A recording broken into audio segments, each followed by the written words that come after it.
Welcome to the Trust Factor Radio, bringing you interviews and insights to unlock the power of the subconscious mind to create authority, credibility, and trust. With your host, the Authority Architect, and best-selling author, Neil Howe.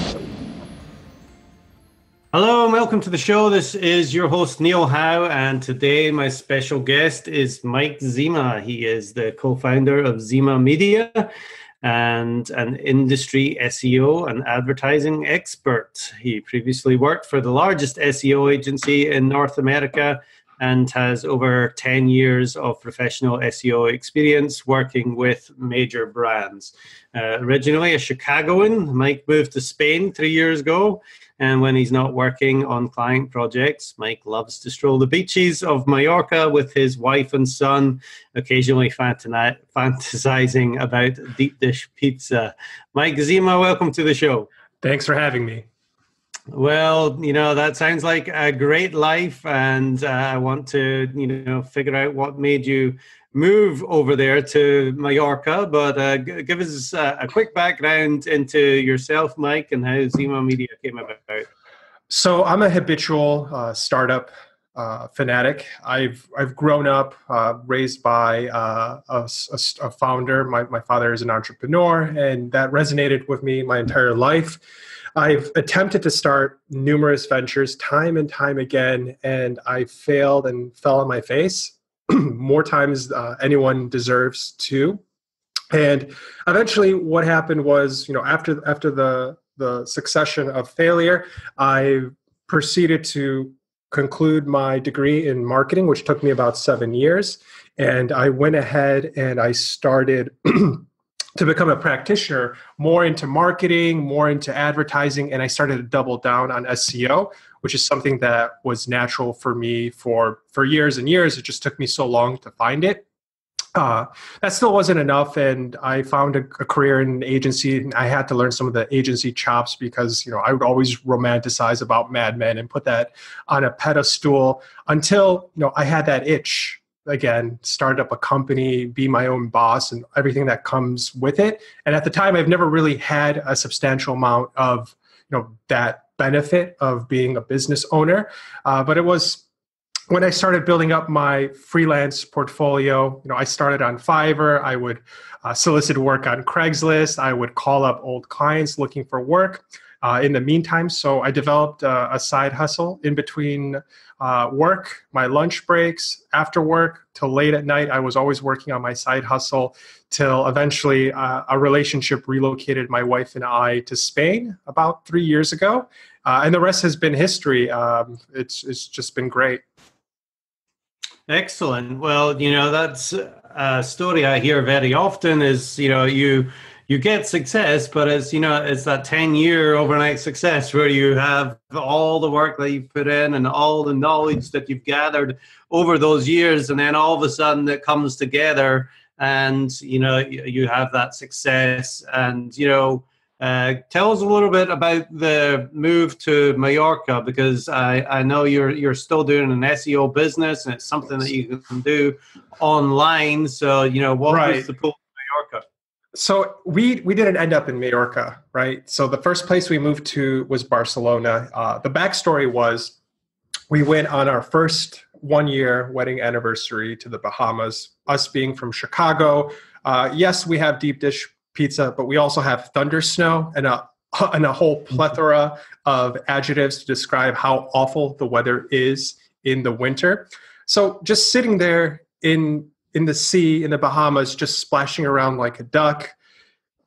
This is the exact train of thought I had, and I always reflect on it, is I want to be happy when I come home. I'm not happy, right? The realization of this is the honest truth. It's not making me happy living in Chicago. It's not that I wasn't fulfilled. I have my family there. Everything I have, everything I know was there. So we said, sure, let's move. And that's when I proposed Barcelona. I don't speak any Spanish. I've never visited Spain. And we worked towards that. So less than 12 months after that decision, we actually picked up and moved with 4 suitcases, and we ended up in Barcelona. That's where I spent a year working on a startup that I was a part of until February 2017 when I lost my job. So I'm in Barcelona with my wife in an apartment without a job, and the bills are coming. So I had to really pick myself up, start my own consultancy in SEO and marketing. And that's when it really took off. Mm-hmm. Yeah, well, tell us a little bit about that story, because obviously, you know, you have to make the money. The bills are coming in. Something had to work. You know, what was it that you did to really make it take off? So what I did was I've built a lot of relationships over the years. So I have a good Rolodex of people I can reach out to, find work. I also had a side hustle on Fiverr, which helps supplement some of the income. And I built that up to become a top-rated seller. Now I'm a pro seller on Fiverr, and we've made a tremendous impact on the business.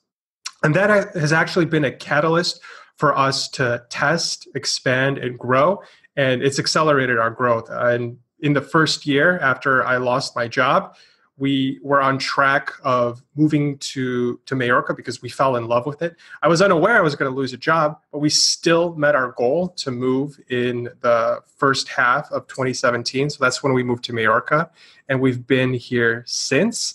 And every day that goes by, the company gets stronger, I get wiser, and I can't imagine a world where I'm not in charge of my decisions, empowering my clients to take advantage of smart marketing and really avoid all the fake marketing that's out there. Because along the way, I have tried all the fake marketing. I've looked for all the shortcuts. There is no shortcut unless you put in the work.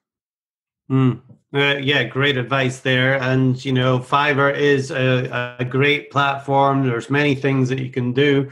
There's many people on Fiverr that offer SEO, but again, you know, what are they offering? How do you know what is right for your business? So walk us through that, Mike, because you work mainly with small businesses. Is that correct? The majority, small businesses, some influencers, which were, you know, it's an emerging trend. People have a brand, but they don't have a website, and they're trying to monetize their publicity. So that's a very common one. But to walk through the steps is you have to audit. You have to ask a lot of questions of who you're working with. Mm-hmm. Because when you think about it, there's all these marketing dollars that are floating around. As a business, you're going to burn through so many vendors, when at the end of the day, marketing does work. And if you have the right partnership, it's going to work for your business. So what's the point of trying and getting the same results?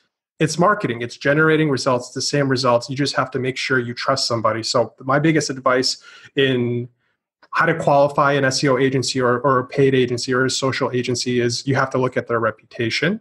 You have to see if they have some sort of a track record. You have to see who their clients are. Talk to their clients, because if you have great relationships with your clients become a big base of your referrals, because I'm inundated with responses that so-and-so just reached out and they're asking about this. And I know there's people circling around me and they're getting closer and they're closer and they're closer. And that's an ideal position to be as a business when you start to mature. But you have to like who you're working with, and you have to be asking questions. And if you're uneducated on a subject such as SEO, it's really common for customers to be confused. It's a big black box, but it's okay not knowing. And that's when, as a small business owner, you would have to put in a little bit of effort to understand what you're getting yourself into, because it just might not be for you.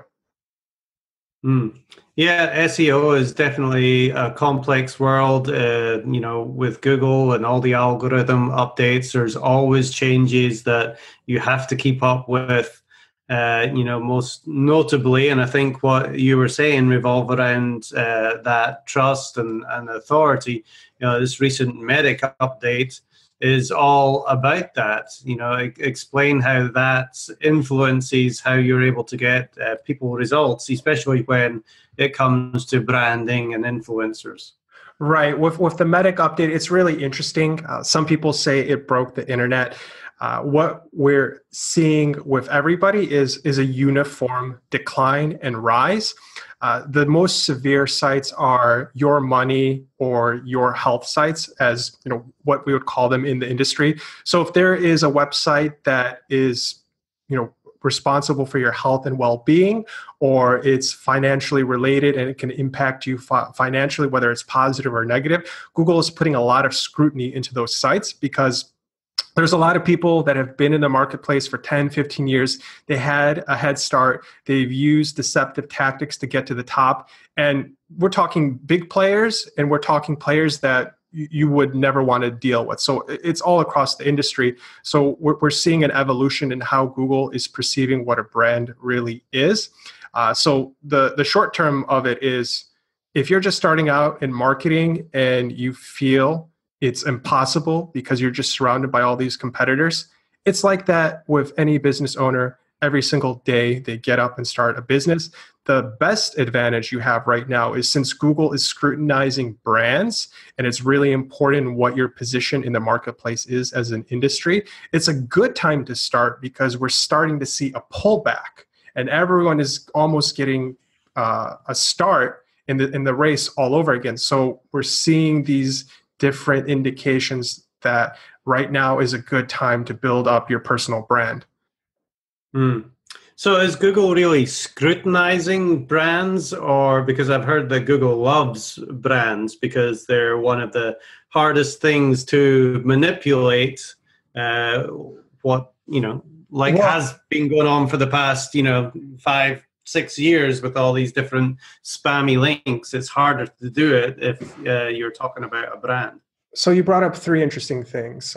So one, being a brand is very important. You used to be able to rank for similar brands. So I can give you a generic example. You can be called ABC Dry Cleaners, and there's probably dozens upon dozens of them online, or A1 Dry Cleaners, just something that's very generic. And it's hard to rank for that brand name because there's a lot of people that are trying to compete for the market share. And the way Google is behaving is they're trying to identify, okay, who's the authority here?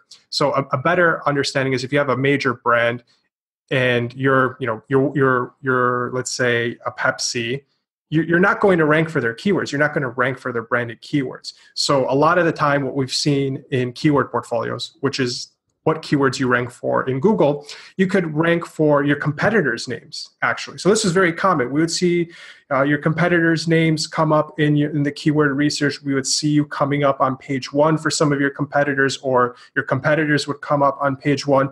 Now what's happening is this is starting to recede, and it's becoming more difficult from the standpoint of being a brand. So it's your brand is actually being proliferated, it's being enhanced, and it's being intact.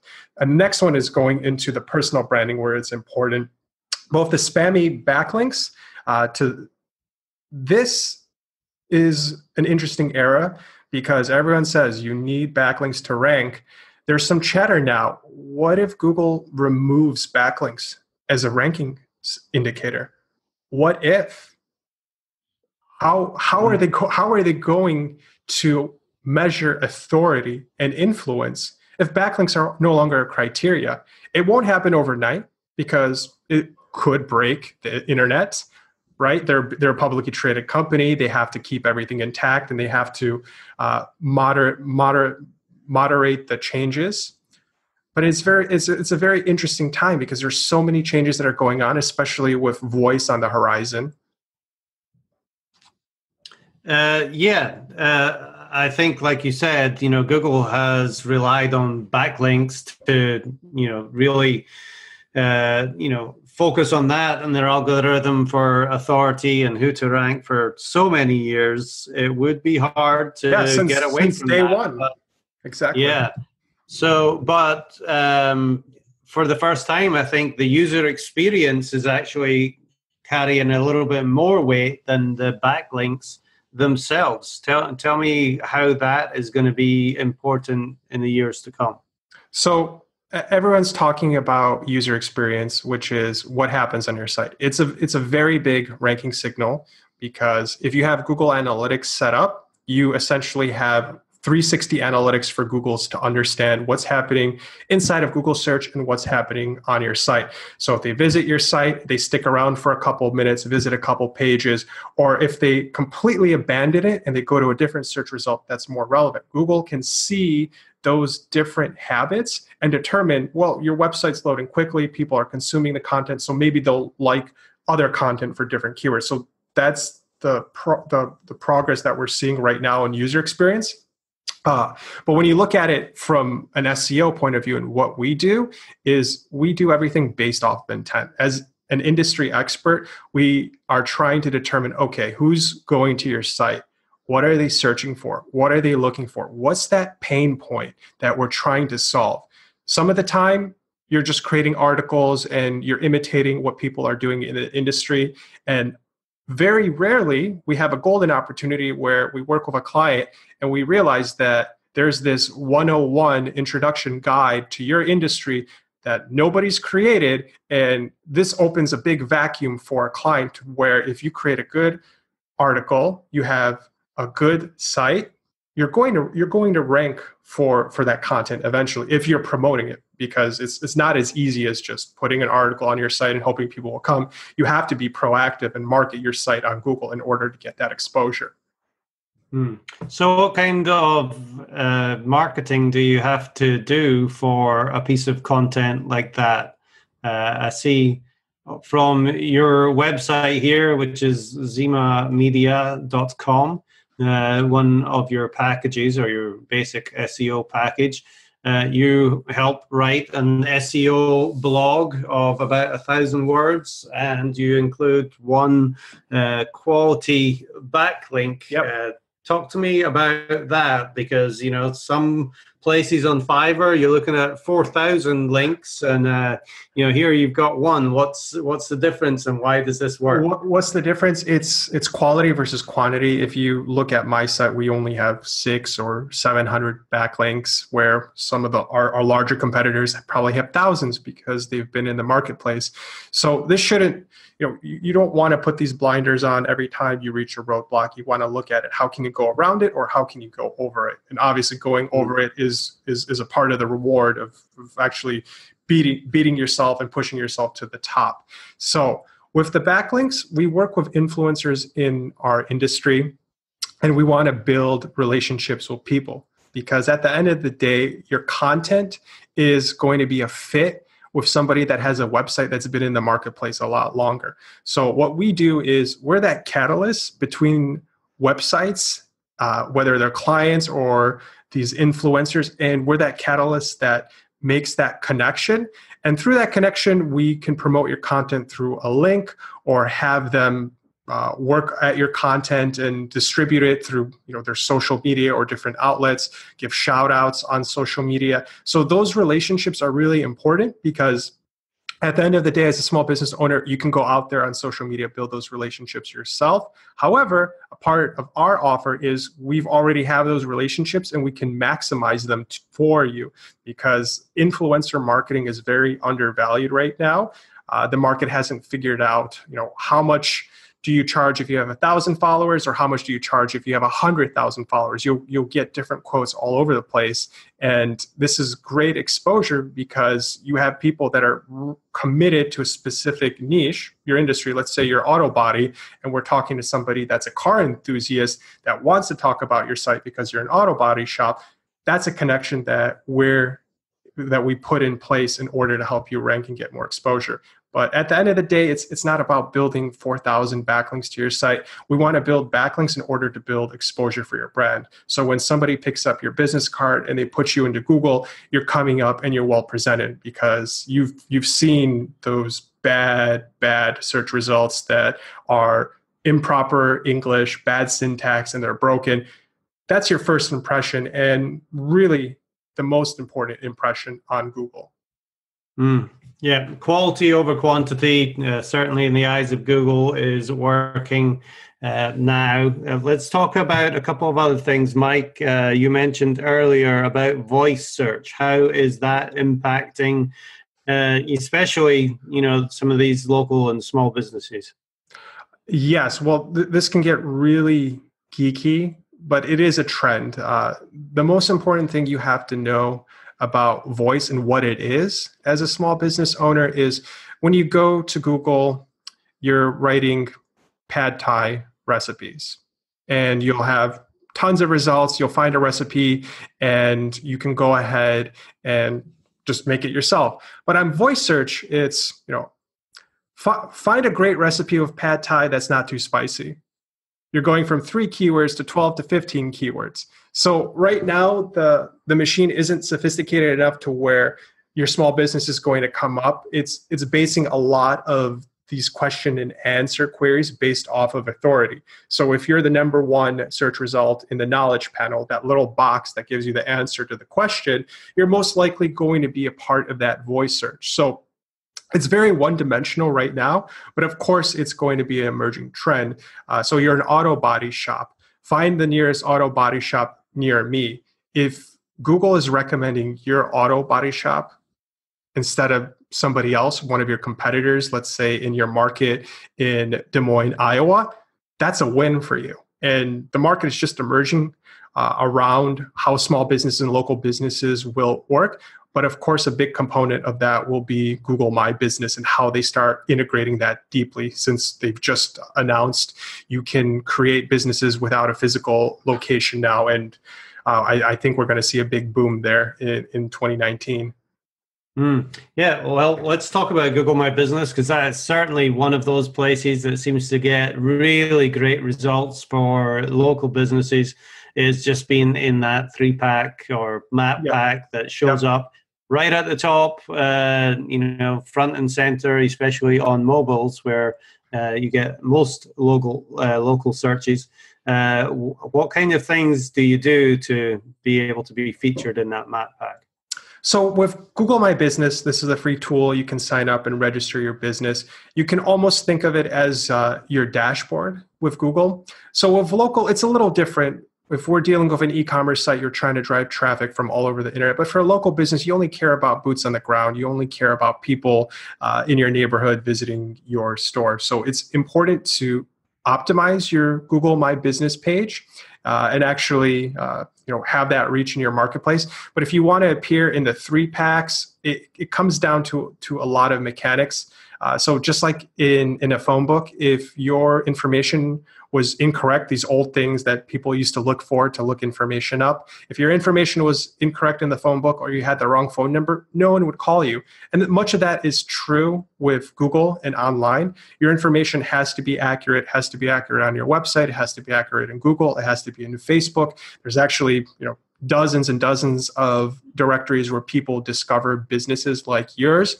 So if your business is more discoverable, you'll have more opportunity. But at the end of the day, where local SEO is different from all other SEO, it's about your reputation.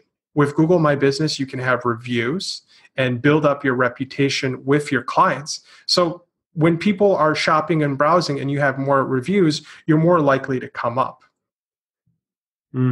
So if you are a business and you're doing well, you're selling lots of your products or services, but you haven't really got this SEO online marketing thing sorted out yet, what would be the first thing that they should do or concentrate on? So the first thing you should concentrate on is making sure you have a good website for SEO.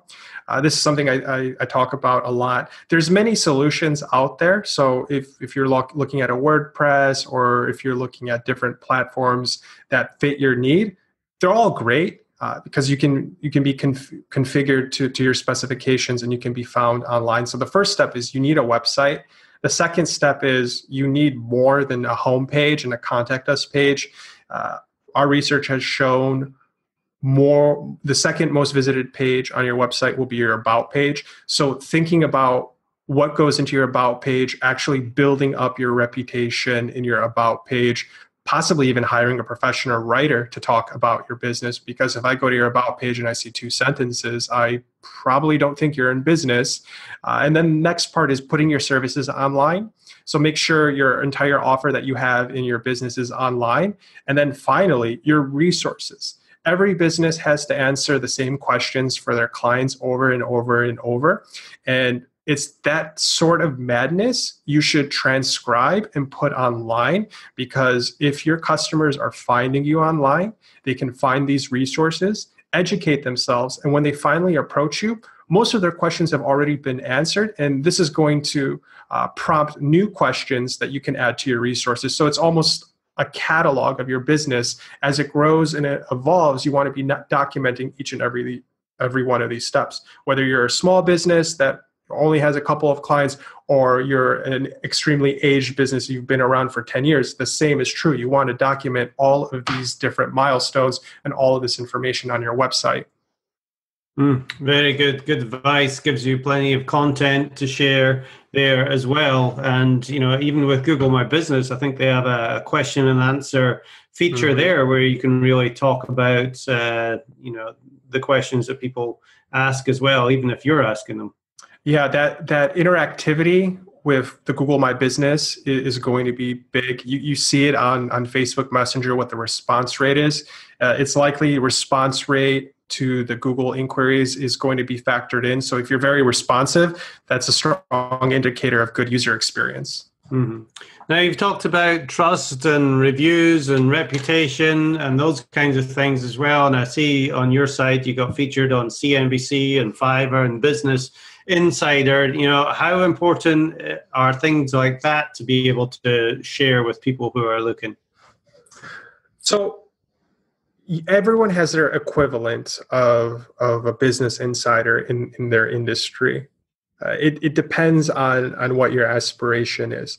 If you are, let's say you're a medical practitioner and you work inside of holistic medicine like acupuncture, and you want to build up your reputation, it doesn't really make sense for an acupuncturist to be in Business Insider. So there's an equivalent. There's an equivalent journal that has a really good reach. It's not going to have as big of a reach as Business Insider, but these are people that would actually acknowledge you as an expert and a practitioner. So you have to think about instead of shooting for these articles that really won't have an impact. If you're a small business owner and you have this national exposure, that's great. But these people aren't going to get in their car and drive to your business. So you have to look for the equivalent in your industry, and you have to start establishing yourself as an expert. Very good advice there. All right, Mike, well, give us some case studies maybe of people that you've worked with. What kind of issues were they having before hiring you? What were you able to do for them? And ultimately, what was the outcome for their business? Well, there's several. The one we see recurring is improper configuration. So what SEO is more or less, besides the optimizations, there's a technical component where we thrive in. We're a technology partner.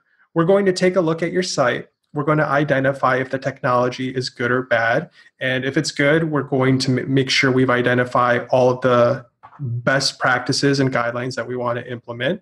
If the technology is bad, we'll try to address all the points that we can. But the limitation usually becomes, this is too technical and it requires a development. That's why if you have something that's very complex, it makes our effort complex, because there's a lot of work that has to happen up front before we can make those implementations to SEO. So a typical case would be you're seeing impressions growth. So in SEO, your web pages are appearing a number of times. That would be an impression. How many times a pair of eyeballs sees it? And the click is actually the conversion. Somebody sees it for their keyword because you're high enough in Google, and they'll click through.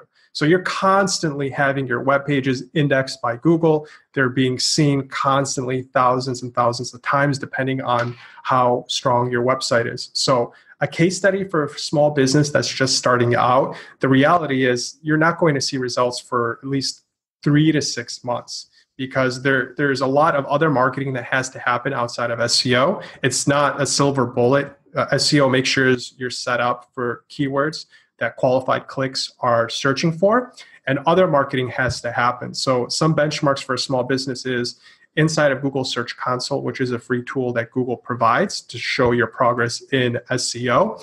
You can look at how many impressions you're receiving from your web pages per day. The benchmark that we see is if you reach from 0 to 100, you start seeing a good amount of traffic. You start seeing between 30 or 100 clicks a month. And that growth between 100 impressions to 1,000 impressions, it's a longer road. But when you get past that 1,000 impressions, so about 30 plus 1,000 impressions a month, you should start seeing a couple thousand visitors coming to your site, anywhere between 1 or 4,000, depending on how dominant you are for some of your keywords. And then after that, those stepping stones start becoming more monumental, because once you're at 30, you're going 30,000 impressions a month, you'll eventually hit 1,000.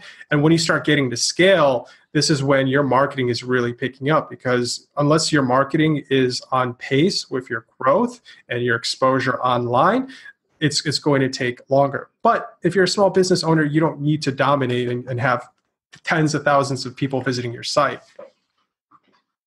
Well, let's talk about that for a second, because 30,000 impressions a month for a small business seems pretty high. How are they able to show up for all these searches? Content. It's based off of your content, right? So if you just have a homepage and about page, it's going to become harder. And the more pages you create, the more pages you're promoting and marketing, that starts to compound. So if you have 30 strong blog articles that you work endlessly for 2 years, and this is again going back to the argument of quality versus quantity. If you polish these articles and you work towards them and you're very focused on what you're trying to say, if you're selling tennis shoes and tennis rackets, you're not going to be talking about basketball shoes or anything that's irrelevant. You want to be really focused on what your subject is. So if you're a candy store, you want to talk about all the great candy that you're making. And again, getting known for that one thing that your business is doing and helping solve that problem, all kind of comes back to that branding issue as well. Well, Mike, this has been very educational, definitely for me and for all the listeners, I'm sure. If they want to reach out to you specifically to get some help or look at their website, what is the best way for them to do that? They can go to our website, zimamedia.com, or they can reach out to me on any socials. You can find those on the About page. I'm always excited to talk about businesses and hear what they're doing. We're always inspired by our business owners. One of the big inspirations I actually just had today is I'm working with a client, and one of the co-founders of the company was Thomas Edison. And I was floored, right? I was just floored when I found that out. And I'm looking into the other co-founder, which started this company, and it turns out he doesn't exist. He's not on Wikipedia. He's not online. And he revolutionized his particular industry over 100 years ago, and there's nothing online. He doesn't exist online. So everything that he has done offline is not there. So my motivation now is I need to resurrect this guy's career, because you don't just have a partnership with Thomas Edison and you're not cited anywhere in Wikipedia. That's just a new challenge that has presented itself, and a new motivation to really bring people and expose their brands online. Yep, everybody's got a story, and it certainly needs told. Obviously back then you didn't think it needed told to have it last for hundreds of years, but that's the great thing about the internet. It's always going to be there. It's going to be indexed. You just need to get that story out there. Well, Mike Zima, the founder of Zima Media, enjoying life in Mallorca, Spain. Thank you very much for being my guest on the Trust Factor Radio today. Thank you so much. Thanks for having me. And to our listening audience, if you like what you hear, hit that like button and share, and we'll see you next time on the show.